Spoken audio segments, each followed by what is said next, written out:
Today in this video, I recently came across this message that you only attract what you have because you lack in who you are.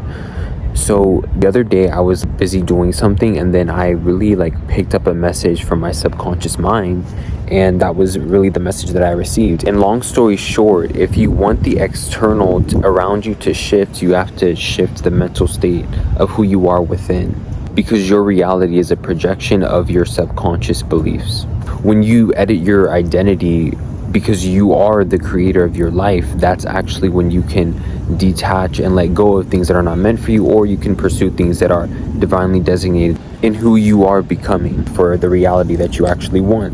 Okay, so first things first is to actually take pen and paper and write down what you actually want or what you are trying to be. Because when you write down with your goals what you want or what you're trying to accomplish, you are scientifically 42% more likely to accomplish these things. Create the ideal self-image on paper. What are my ideal jobs? What is my ideal opportunities? What are my ideal qualities? What are my ideal hobbies? What are my ideal ambitions in life? The next thing I want to say is, what do you actually want, or what is it that you actually desire? Because in life, a lot of people, they have a vision of, okay, I kind of know what job I want, I kind of know what relationship or friendship I want, I kind of know what dynamic I want to feel about myself, or I want my confidence to be a certain way, but you don't know specifically what you want. So write down, what do I actually want on paper? What is this exact thing I want? What exactly is it about my relationships? What is it about my job? What is it about myself that I actually want to become, or what do I want to attract in my reality, and how do I actually get that? Adding on to that, who do you actually look up to? What are your muses in life? What are the people that you look up to, whether it's physically, spiritually, emotionally, academically? Because when you look at people and you actually know who they are, you become in proximity to them, whether it's through reading about them, whether it's about you being in physical proximity, whether it's about you connecting to them on a spiritual level. That is actually when you can change your belief system, because you're close in proximity. Because in life, there's this thing called the law of conformity. So no matter whatever is around you, you will succumb to your environment. That's why even a lot of successful people say that, who are your closest 5 friends?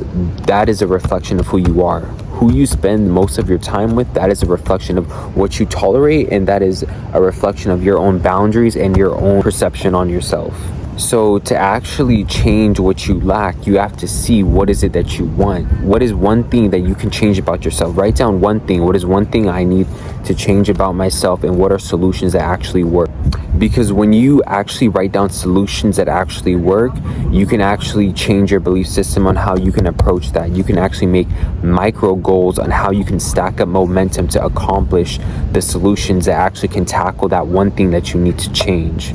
Look online for guidance. Look in books for guidance. Ask people with your mouth as well. Ask God for guidance. Ask God for guidance on what you need to be or who you need to become. Because a lot of times, if you use your rational will or your manpower to try to get something, it won't come into your reality. Sometimes you need the Holy Spirit. Sometimes you need God power to actually problem solve, or even use wings to levitate over a situation that in the carnal realm is impossible for you, because of a generational curse, or because of something in your past, or a repeating cycle that's a familiar spirit to you.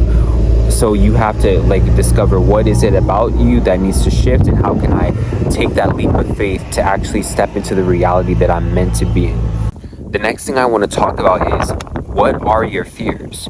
See, a lot of times, subconsciously, we have our own internal fears that we don't want to address or confront. And whenever you fear something, whenever you fear confrontation, whenever you fear a certain obstacle, whenever you fear even an object or a person, that thing controls you. That thing has power to make or break your emotions, and to actually make you cave in. If you're embarrassed or shameful of something, that actually can suppress your emotions that need to be released into the world, or need to be released so you can see how can you shift those things. Because whatever you fear, that's what you attract, because you're giving that person, that thing, so much power.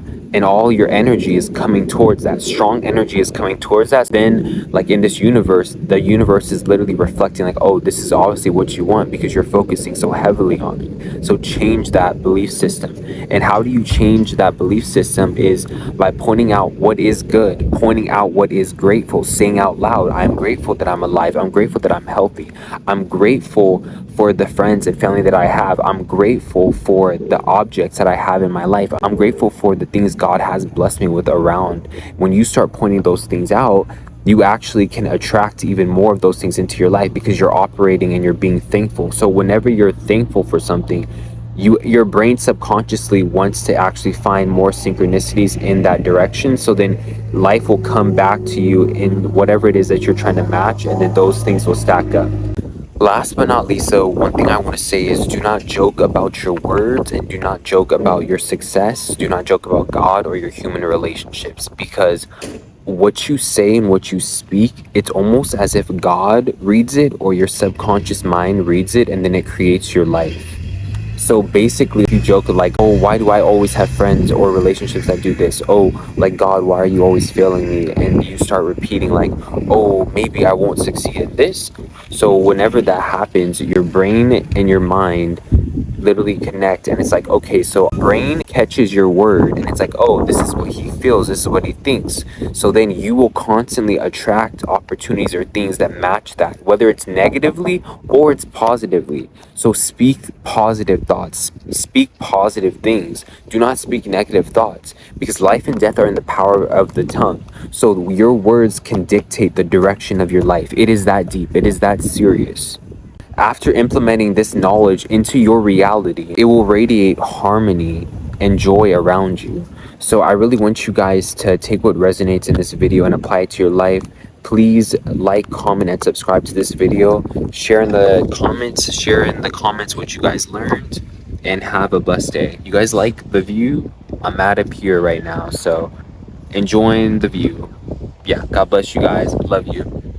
And what an amazing day. Yes.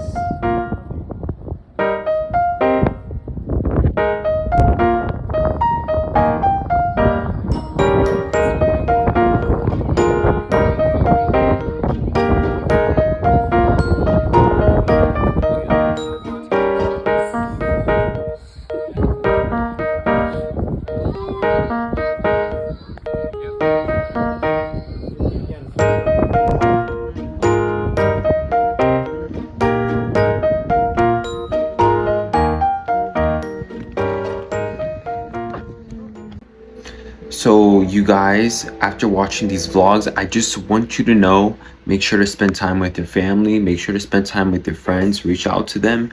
You know, community is very important, and as well, you evolving yourself, bettering yourself is really special. But make sure you have people in life that you can share this with. Make sure you have people in life that you will attract in your future that actually align with your goals, with your vision, and with the purpose that God laid out for you. And that being said, my next video, I have something really special for you guys. Peace out.